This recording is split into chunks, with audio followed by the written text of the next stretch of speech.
Kalau dulu sebelum pakai hidrogen tuh saya kan alergi dingin. Jadi itu sering sekali bersin-bersin, kalau sekali bersin terus, termasuk perokok berat juga. Lama-kelamaan ya akhirnya seperti timbul asma. Cuma setelah istri saya ngasih tahu manfaat dari hidrogen ini, alhamdulillah semuanya sudah mendingan dan lebih baik lagi. Tidur juga semakin nyenyak. Kalau dulu itu kalau kecapean pasti seperti asma. Cuma sekarang sudah alhamdulillah sudah baik. Dulu itu saya itu kena dingin sebentar aja sudah seperti asma. Sekarang jangankan dingin, hujan-hujanan aja nggak apa-apa. Kalau saya hampir setiap hari, yang pasti malam hari saya pakainya sebelum tidur. Coklatan gitu.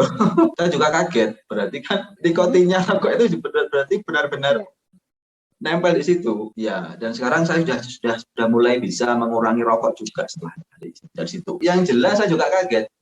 Berarti nikotin rokok itu aja bisa nempel, apalagi pori-pori dalam siapa?